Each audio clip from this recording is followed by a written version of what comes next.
नमस्कार दोस्तों, welcome back. आप देख रहे हैं कॉफी विद सुबी जैन। दोस्तों, आपकी फरमाइश इतनी बार आती है पंचोली जी के लिए तो मुझे उनको बुलाना पड़ता है। ये आज ट्रैवल कर रहे हैं, लेकिन फिर भी इन्होंने टाइम दिया हमें अपने बिजनेस के लिए, अपने काम के लिए। जयपुर गए हुए हैं। Pancholi ji, thank you so much for joining us today. Even तो मुझे मालूम है आपके पास नमस्कार। सिर्फ 15 मिनट का टाइम है। आ, 15 मिनट में इसको रैप अप करने की कोशिश करूंगा मैं। आपको और आपके सोशल परिवार के लोगों को नमस्कार। जय भारत। मुझे ये बात भूल गई थी। अपने सोशल परिवार को मुझे बोलना चाहिए, दोस्त नहीं बोलना चाहिए। ये सोशल परिवार है and I really feel connected also. आप सोच नहीं सकते रविंदर जी, हम लोग अपने देश से बाहर बैठे हैं, वो भी एक ऐसी कंट्री में जहां पर जी। रहना भी मुश्किल है। और वहां पर जब मैं ये लोगों से कनेक्ट होता हूँ, आप जैसे लोग हैं जो देशभक्त हैं, और जो लोग हैं जो कमेंट्स डालते हैं, अपने अपने फीलिंग्स भेजते हैं हमें, मैं आपको बता नहीं सकता हूँ। हमें ऐसा लगता है कि मैं अपने ही देश में बैठा हूँ, अपने लोगों के बीच में बैठा हूँ। So Ravinder ji, thank you for reminding me for my social media family. Ravinder ji, हम फैमिली से जुड़ने की बात करते हैं, हम अपने देश से जुड़ने की बात करते हैं। दूसरी तरफ हम देखते हैं कि राहुल गांधी जैसे लोग, वो जहां भी जाते हैं वो चाइना की ही तारीफ करते हैं। चाइना की तरक्की दिखती है, चाइना कितना ग्रेट कंट्री है। अमेरिका में गए, वहां पे भी चाइना के राग गाते गए। यूके गए, वहां पे भी उन्होंने यही राग गाया। ये चक्कर क्या है? चक्कर सर ये बहुत पुराना है। इनका खानदानी प्रेम है चाइना से। हम बने तुम बने एक दूसरे के लिए वाला गाना गाते रहते हैं दोनों। अ, दरअसल में भारत की आजादी के बाद से ही इनका चाइना प्रेम शुरू हो गया था। अ, राहुल गांधी की परबुआ मतलब नेहरू जी की सिस्टर विजय लक्ष्मी पंडित, हम्म। ये कोई बहुत ज्यादा पढ़ी लिखी नहीं थी। कोई इनकी स्कूल एजुकेशन नहीं थी। एक अंग्रेज ने इनको घर पे ही खाली अंग्रेजी बोलना सिखा दिया। बाकी हिंदुस्तान से तो इनकी जड़ें कभी जुड़ी नहीं रही। मोतीलाल नेहरू भी वेस्टर्न माइंड के थे और नेहरू जी तो पूरे वेस्टर्नाइज थे। तो जमीन से जुड़े लोग ये कभी नहीं रहे। 47 में जब हमारा देश आजाद हुआ तो विजय लक्ष्मी पंडित के उन्होंने भेजा रशिया राजदूत बना के। उस समय वहां पे स्टालिन थे। तो स्टालिन ने इनको 2 साल तक घास नहीं डाली सर, मिलने तक का टाइम नहीं दिया। स्टालिन के बाद इन्होंने इनको भेजा अमेरिका में। अमेरिका में भी ये सारा कूड़ा कराई। फिर इनको भेजा 51 में चाइना में। चाइना में उस समय क्रांति हुई थी 1950 में शायद, जब माओ से तुमने 8 करोड़ लोगों को मार के और अब सत्ता हाथी आई थी। तो विजय लक्ष्मी पंडित से जवाहरलाल नेहरू ने पूछा, भाई माओ से तुम कैसे है? उन्होंने कहा बहुत बढ़िया इंसान है, बहुत समझदार है, लोगों से बात करता है तो लोगों को अट्रैक्ट कर लेता है, जो भी बात करता है उससे बिल्कुल उस पर मोहित हो जाता है, ऐसा वैसा। फिर उस समय चाओ एन लाई उनके प्राइम मिनिस्टर थे।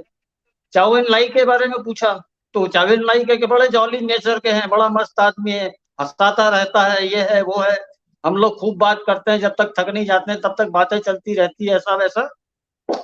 इसके बाद इनको अमेरिका में भेजा, यूएन में। भारत में यूएन में स्थायी प्रतिनिधि बना के इनको भेजा था विजय लक्ष्मी पंडित को। Yes yes. तो हाँ, तो विजय लक्ष्मी पंडित ने वहां पे अमेरिका और ब्रिटेन ने इनको कहा कि आपको स्थायी सीट दिलाने, परमानेंट सीट दिला देते हैं यूएन में। तो इन्होंने नेहरू जी को कहा कि नहीं, आप एक चिट्ठी लिख दीजिए कि नहीं अभी इसको धीरे चले। और नेहरू जी ने कहा कि हाँ भाई, चाइना को दे देते हैं, चाइना नाराज हो जाएगा। उस समय बड़े चाइना प्रेमी थे। चाइना से इनको फूड सिविल सप्लाई सब कुछ हो रहा था। तो उस समय वो जो परमानेंट सीट थी वो हमारे हाथ से चली गई। इसके बाद चाइना ने किया क्या है वो सबको मालूम है।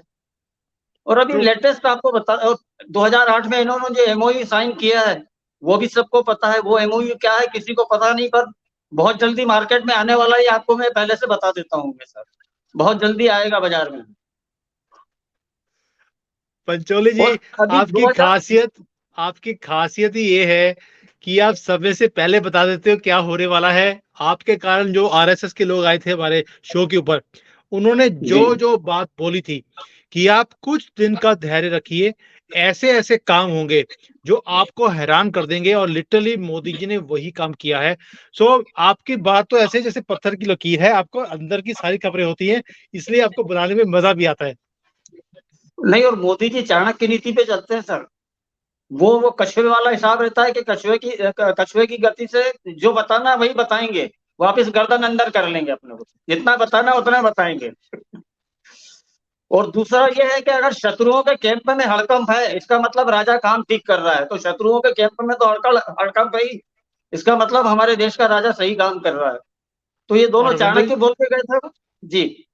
मैं तो आपको पहले पहले भी बोला आपको मैंने कि कैसे चाइना चाहता है कि राहुल गांधी जैसा आदमी इस देश का प्रधानमंत्री बने। देखिए, हम देखते हैं कि चाइना को भी प्यार है राहुल के साथ, और राहुल का प्यार तो उमड़ उमड़ के बाहर आता है। जहां पे भी जाते हैं वो, उन्हें चाइना ही दिखता है। मुझे लगता है अभी लद्दाख गए हैं, वो भी इसलिए गए होंगे वहां पे कि वहां से चाइना की बाउंड्री को दिख जाती है। अदरवाइज इनको भारत का तो कोई तरक्की दिखती नहीं है। यही चीज हम सर देखना चाहता हूँ कि रीजन क्या है इसका। 2013 में टीवी टुडे की रिपोर्ट है 6 सितंबर 2013 की, 6400 स्क्वायर किलोमीटर पर चाइना ने कब्जा कर लिया था। ये जो कहता है ना चाइना घुसाया है, चाइना घुसाया है, ये 2013 की बात बता रहा हूं मैं आपको। आप देखेंगे, गूगल करेंगे तो 6 सितंबर का टीवी टुडे का देख लीजिए, आज तक का देख लीजिए, 640 स्क्वायर मीटर अंदर घुसाया है चाइना ने।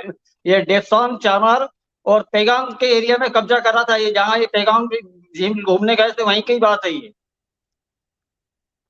इन्होंने उस समय मीडिया ने किसी ने हल्ला नहीं मचाया। सलमान रशीद विदेश मंत्री थे, उन्होंने कहा नहीं नहीं कोई चिंता की बात नहीं है, कुछ नहीं है, वो तो ऐसा ही है। तो इनका शुरू से कैजुअल अप्रोच रही है। चीन से इनको चंदा आता है, चीन से हर तरह के इनके सारे काम होते हैं। और चीन मतलब ये है कि इनके रग रग में बसा हुआ है, डीएनए में चीन घुस गया है शुरू से लेके अभी तक। बिल्कुल बिना चीन के जीने नहीं, वो कर नहीं सकते हैं कुछ भी। और ये रविंदर जी विदेशों आपने में जाते हैं, विदेशों में सॉरी, जाते हैं और चाइना की तारीफ करते हैं और भारत में चुनाव जीतने की सोचते हैं। क्या भारत ऐसे देशद्रोही लोगों को चुनाव जिताएगा जो भारत की जाके बाहर गाली देते हैं, भारत की निंदा करते हैं, चीन की प्रशंसा करते हैं? आप किस किस मुंह से भारत का प्राइम मिनिस्टर बनने का ख्वाब देख रहे हो? आप मेरे देश को गाली देते हो, बाहर जाके दूसरे देश की तारीफ करते हो। How it is possible? कोई बेवकूफ होगा, जो अंधा होगा, जो ऐसे देशद्रोहियों को वोट देगा, इनको जिता के रविंदर लाएगा। जी, रविंदर जी, मेरे इस पे यूट्यूब के ऊपर बहुत कमेंट्स आते हैं कि सर, हम चाहे कांग्रेस से मुक्त होना चाहते हैं, हम क्या करें ताकि इनकी शक्ल देखनी ना पड़े। मैंने कहा बड़ा सिंपल है, इनको 10 सीटों से भी कम पे छोड़ दो लोकसभा में, ताकि इनको अपनी औकात समझ आए कि भारत और भारतीयों के अगेंस्ट जाकर तुम जो बातें करते हो और जो हरकतें करते हो, ये जब तक तुम बंद नहीं करोगे, हम तुम्हें एक्सेप्ट नहीं करेंगे। रविंद्र जी, आपने बात करी 2008 के एग्रीमेंट की। मैंने इसके ऊपर कई बार वीडियोस बनाई हैं कि इन्होंने यहां पर आकर कैसे भारत के जिंदगियों का, लोगों की जिंदगियों का सौदा किया इन्होंने यहां पर। जो आप बोल रहे हो कि एग्रीमेंट बाहर आएगा, जो एक एग्रीमेंट है जो हम सबको पता है, इन्होंने एक फ्री पास दिया चाइना को कि आप अपने माल को भारत के अंदर डंप कीजिए। हमारी सारी मिड जो small and medium scale industry थी, उसको तबाह कर दिया इन्होंने। मैं लुधियाना से आता हूं, वहां पर जो साइकिल इंडस्ट्री था, जो वुलन इंडस्ट्री थी, सारी तबाह कर दी, बिकॉज सारा माल वहां से चाइना से बन के आना शुरू हो गया, हमारी इंडस्ट्री बैठ गई। ये आप कैसे, ये लोग हैं जिन्होंने हमारे देश का सौदा कर दिया सिर्फ इसलिए कि राजीव गांधी फाउंडेशन में इनको कुछ कुछ डॉलर चाहिए थे भीख में। जैसे पाकिस्तान भीख मांगता फिरता है, ये तो सारी दुनिया में भीख मांगते फिरते हैं अपने पर्सनल एजेंडास के लिए और अपने पॉकेट भरने के लिए। सर ये 90 लाख जो इन्होंने रुपया लिया था राजीव गांधी फाउंडेशन में, उसका कोई हिसाब नहीं है अभी। कहीं कोई चैरिटी करी हो, कहीं कोई फंक्शन ऑर्गेनाइज किया हो पब्लिक के भले के लिए, ऐसा कुछ नहीं है। और ये तो मतलब ये आखिरी पीढ़ी है सर कांग्रेस की। इनको शराब है कि 3 पीढ़ी के बाद नेहरू खानदान का खत्म हो जाएगा। आपको एक हिस्ट्री में ले चलता हूँ। कमला नेहरू की जो शादी हुई थी, तो कमला नेहरू बेचारी बहुत सीधी सादी और बहुत ज्यादा पढ़ी लिखी महिला नहीं थी। और नेहरू जी बिल्कुल छैला बाबू थे एकदम। और वो बेचारी एकदम गांव की गोरी और ये छैला बाबू। पर उनकी शादी इसलिए हुई कि मोतीलाल नेहरू ने उनकी कुंडली दिखवाई थी, तो किसी ने कहा था कि कमला नेहरू से शादी करेंगे तो इसकी 3 पीढ़ियां राज करेगी। तो पहली पीढ़ी नेहरू हो गई, दूसरी पीढ़ी इंदिरा गांधी हो गई और तीसरी पीढ़ी ये हो गई राजीव आपका गांधी। राजीव गांधी। ये 3 पीढ़ी हो गई, अब चौथी पीढ़ी का कोई उद्धार नहीं है। प्लस इनको शंकराचार्य करपात्री जी का भी श्राप है इन्होंने जो नागा साधुओं पे और गायों पर गोलियां चलवाई थी, उस समय 10,000 इंदिरा गांधी ने मरवाए थे सर। और जिस दिन उनको मारा था गोपाष्टमी थी सर, गोपाष्टमी बोलते हैं उस दिन।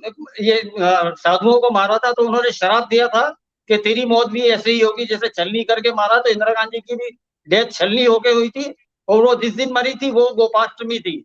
संजय गांधी जिस दिन मरा उस दिन भी गोपाष्टमी थी। राजीव गांधी जिस दिन मरे वो भी गोपाष्टमी थी।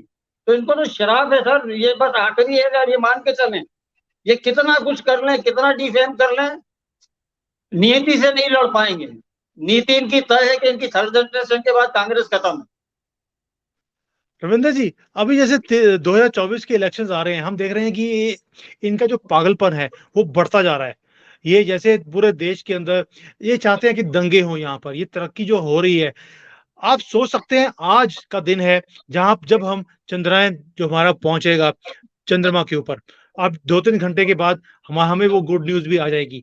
आप सोच सकते हैं कि वहीं पर कांग्रेस के लोग वहां पर पूजा पाठ कर रहे हैं कि ये जो मिशन है ये फेल हो जाए, ताकि वहां पे सिर्फ चाइना का नाम रहे, क्योंकि चाइना अपना रोवर ऑलरेडी भेज चुका है, और उन्हीं का नाम रहे और हमारा फेल हो जाए। ये पॉलिटिकल पार्टी है?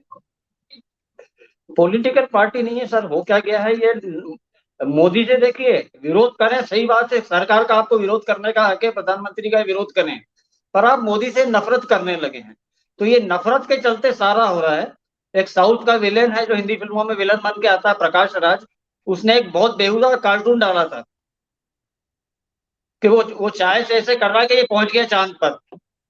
एक लुंगी में जो हमारे प्रीवियस थे, जो जिनके कारण चंद्रयान 2 का फेल हो गया था, उनका नाम याद नहीं आ रहा मुझे, इसरो के हाँ जी, हाँ जी, चेयरमैन थे जो। हाँ जी, हाँ जी, राव। हाँ, तो उन्हीं का था। और अभी तो सोमनाथ बैठे हुए हैं।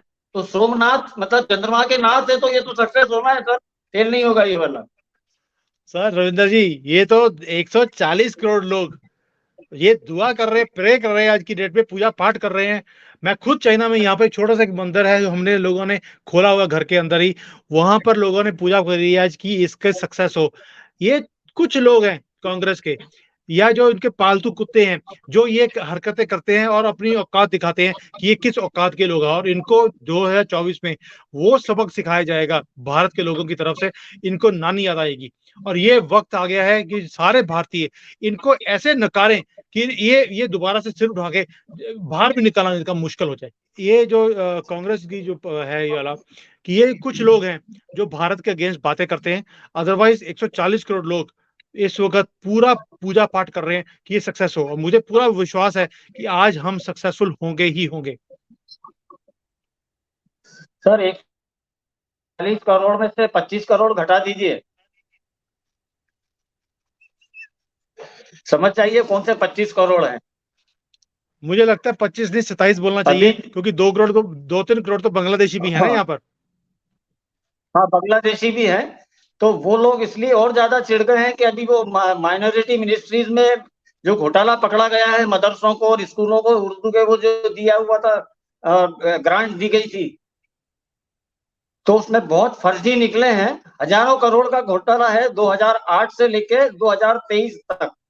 15 साल तक मतलब मुफ्त में बांटा है पैसा कांग्रेस ने, मुस्लिम इंस्टीट्यूट को स्कॉलरशिप के नाम पे और भी सहायता के नाम पे।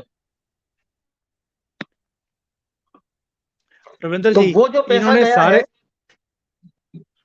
जी वो जो पैसा गया है अब इनके आने के बाद से रुक गया है। बहुत सारी स्कॉलरशिप इन्होंने बंद कर दी है। तो आप जो देखते हैं ना कि ये जो मुस्लिम कम्युनिटी मारा मारी पे उतर आती है कांग्रेस के नाम पे, इसीलिए कि दुकानें बंद हो गई है, पैसा आना बंद हो गया है।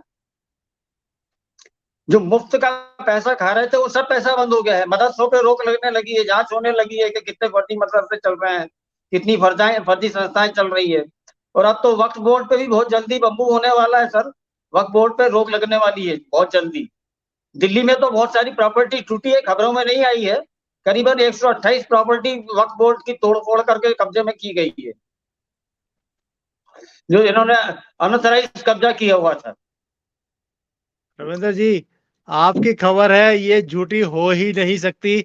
अगर आपने बोला 128, वो 128 ही निकलेंगे, वो 27 नहीं हो सकते। ये मैं आपको पूरा टेस्ट कर चुका हूँ। तो इसलिए मुझे खुशी होती है कि आप जैसे लोग जब आकर लोगों की आंखें खोलते हैं फैक्ट्स के साथ विद एक्चुअल नंबर्स, तो यही चीज लोगों को टच भी करती है।